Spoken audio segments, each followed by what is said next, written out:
Do you ever see those shot on iPhone photos on Instagram and they're stunning and you get inspired and you get your phone out and you take the worst photo you've ever taken in your life? Yeah, me too. And for ages, I thought that there was just some trick to it that everyone else knew that I didn't. But it turns out, ladies and gentlemen, skill issue.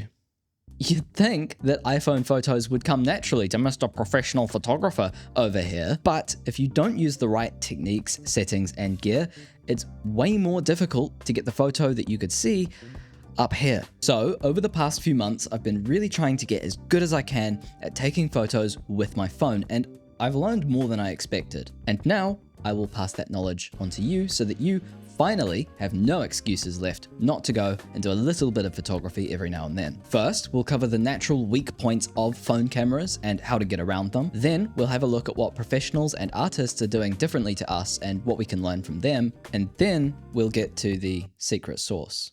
First of all, step 0, clean your lens. Just wipe it with a shirt or a napkin. You're not gonna scratch it. Oh, I'm gonna scratch it. No, you won't. See? Now that that's out of the way, phone cameras, especially iPhone, are really good. They just are. They're very clever, but the way that they're designed and the way that we use them does lead to some natural drawbacks. Knowing about the phone's weak points lets us compensate for them, and then they're just not as big of a problem as they seem. Sometimes we can do that with our brains, and sometimes we can use some clever tools like these ones from REEFLEX, who very kindly sponsored this video, but we'll get to those later. First of all, look at this. These lenses on here are way tinier than this one or this one, for example. And the sensor that captures the light in the phone is about this big compared to about this big on a normal camera. As well as that, these are all quite wide-angle lenses, especially the main default camera. All of that combined leads to one of the biggest challenges when it comes to phone photos: flatness. It's really hard to create depth that looks natural and 3D with such wide-angle lenses and such a small sensor. How do we get around that? Well, first and foremost, we can make sure our photos have depth in them, doing our best to create layers in front of and behind the subject, even if it means doing the classic tried and true out of focus plants in the foreground. Also, paying attention to where the light is coming from can make a huge difference. If everything is lit from the front, it can make your subject look really flat. But if you just pivot yourself around to the sides so that the light is wrapping around your subject, it makes it pop a lot more and it can create a really interesting look. Speaking of, I'd love it if you had an interested look at the subscribe button down there so that we can hang out and talk about cameras more often. You don't have to go crazy with the backlighting either. Look at this video. I'm pretty well exposed, but the light is on the opposite side of my face to the camera. Another great way that you can create more depth is by using the telephoto camera way more often. Yes, you'll have to walk a few extra steps back, but especially on this iPhone 17 Pro, it makes a huge difference. If you haven't got a newish phone or yours doesn't have a telephoto, that's also not a problem. What do you mean, not a problem? Well, you know how they shoot Apple keynotes on iPhone, except it's like an iPhone with a big lens bolted to the front of it? Yeah, it turns out we can do that too, because you can get lens attachments like these ones. This is an ultra wide, this one is a 2x telephoto, and this one is a 240mm, which is like super duper telephoto. These ones are from REEFLEX. They also have quite a few other options, including an anamorphic adapter, which could be quite interesting. There's a link in the video description if you want to learn more. Now, it is mental having that much reach on a phone, but lens attachments don't just change your focal length, that is how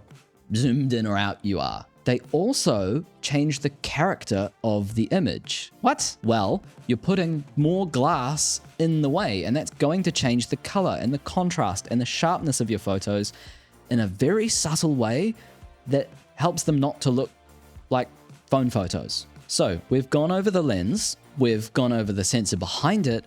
Now there's one more thing that makes your phone photos always kind of look like that, and it's the phone. No, like it's the way the phone is processing the image. It's like the brain, if you will. A really big part of the reason that iPhone photos always have the iPhone look is that there's so much computery magic editing stuff going on inside here, and the phone actually ends up making a lot of creative choices for you. The phone, without really asking your opinion, will decide how bright things should be, what color they should be, how big the difference between the brightest and darkest parts of the image should be, and worst of all, how much motion blur there is. Taking back some of that control is 1, really easy, and 2, gives us so much more flexibility to create the look we want. For example, if you have one of the newer iPhones, you can set them to shoot photos in RAW. That's great because it makes editing your photo much easier. If you can't do that, don't panic, you can definitely do way more with a JPEG than most people would tell you, but RAW is just a better format. Now, regardless of whether your phone is new enough for it to let you shoot RAW from the main camera app,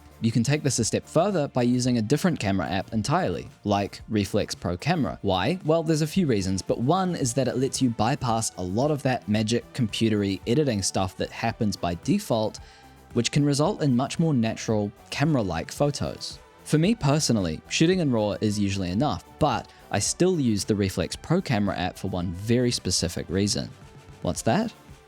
Shutter speed. The default camera app is pretty good. It's pretty foolproof and you can control the overall exposure, but you can't actually tell the camera how it makes things lighter or darker. However, with REEFLEX Pro Camera, it gives me the controls that I'm used to on a regular camera. I can control the focus, the ISO, the white balance, and most importantly, the shutter speed. There is nothing worse than blurry photos when you really didn't want blur, or worse, not blurry photos when you really did want blur. If you are into the funky slow shutter stuff like me, one tool that's super handy is an ND filter. It blocks some light so that it's not too bright when your shutter speed is low. That's quite handy for photos, but for video, it's not handy, it's mandatory. iPhone video always has this very specific kind of crunchy look to it, and that's in part because most of the time when you're outside during the day, there's just too much light, and so your shutter speed has to get cranked really high. In filmmaking, the general rule is to try to always have your shutter speed double the frame rate. So, for example, if you're shooting 30 FPS video on your phone, you want the shutter speed to be 1/60th of a second. You see, a lot of the skill of good phone photography just comes back to understanding what the phone wants versus what you want. The phone is the tool, and you are the artist. And apparently I'm both. So now that we understand the weaknesses of the phone, how can we learn from the pros to make our work look more like theirs? Well, remember the sensor size difference?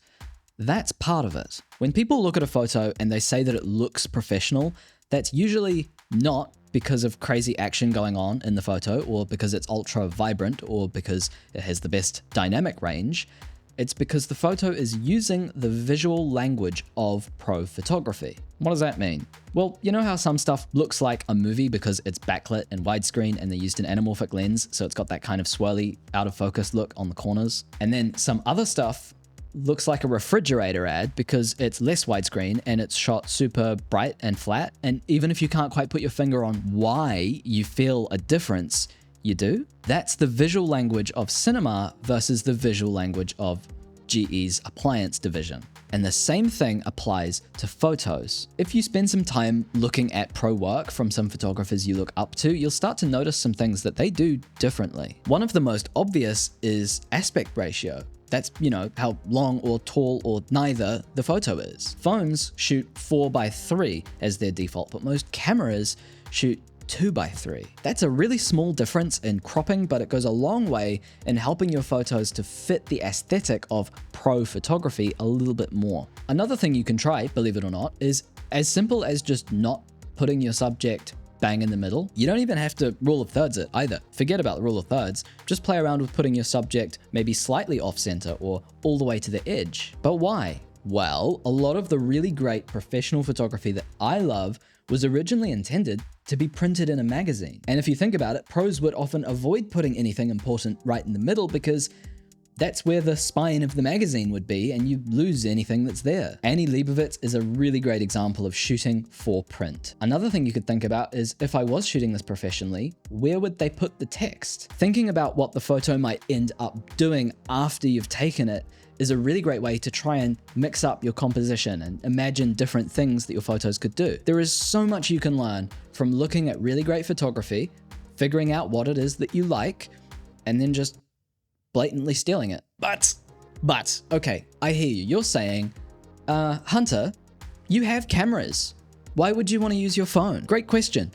One, sometimes I have to be somewhere where I can't have a camera. But two, phones kind of are cameras. And just like how my old film cameras or this Polaroid or this DSLR can inspire me to make art differently, so can phones. It's like getting to try a different kind of paintbrush. It's fun and exciting. And you know, it's my mission to get people to go and take photos, and not everyone has a camera. Maybe somebody watching this video might get inspired, start taking photos on their phone, and then end up getting a camera later. Remember at the start when I mentioned secret sauce? Yeah, it's editing. It's always editing. But there's not one certain combo of settings or edits to use. There's no Konami cheat code way to make good photo. This is art, remember? The idea with editing is all about having a vision in your head and then turning that into a reality. You know, being creative. A lot of new photographers are often unsure about editing. Here's the thing about editing. If you don't edit the photo, you're kind of just letting the phone edit it for you. There's always going to be a look, so it might as well be yours. Editing is a fundamental part of the process. Now, this is usually the part of the video that YouTubers will sell you a preset, but I think I would rather teach you how to fish than just give you one. And I would prefer that you bought a shirt or a hat at shop.huntercreatesthings.com.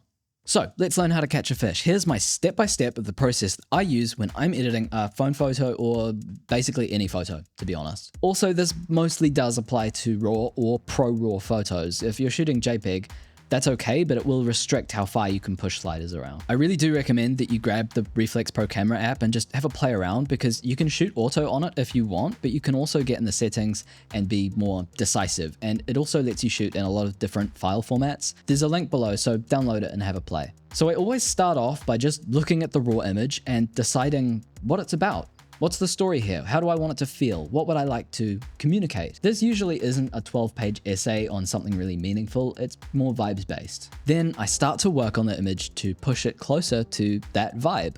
I tweak the exposure and the contrast first. I usually like to bring the highlights down a bit to make sure they're not too crazy, and bring the blacks down a bit to make sure that they're nice and dark. Again, just fiddle with stuff until it starts to feel more like the feeling that you want it to feel like. Then it's about color. Sometimes I lean really cool or really warm, and other times I just want a subtle change. I just shift the greens or the yellows around to just get them to look more like how I see the world. You may be noticing a pattern here. There is no correct editing. You can go as subtle or as crazy as you like, and as long as it matches your vision, it's correct. There are a couple of things I do differently for phone photos. For starters, I usually turn the sharpening way down or even off and add a teeny bit of grain. I don't add the grain to make it look like film, I just add the grain to give it a little bit of texture, because the iPhone naturally has very low noise, and the grain tends to help get rid of that kind of mushy look. I've also noticed that iPhones tend to make the sky slightly more teal than I would prefer, and so I usually do +3 or +4 on the blues just to push them slightly towards purple. And the final step, which by far is the most important of all, is to keep doing this over and over and over again for months and years, and keep taking photos and keep looking at other people's photos and editing your photos and building up your taste and your skills. Nobody gets good at anything without being really bad at it for way longer than you think. Huh? What's that? Oh, no, I hear you. A lot of people have said the same thing. No, you're wrong. You've been misled. Of course, you can still do this and take amazing photos, even if you live in a really boring small town or in the middle of absolutely nowhere. How? Well, I'll teach you when you watch this video next. Stay hydrated and create art.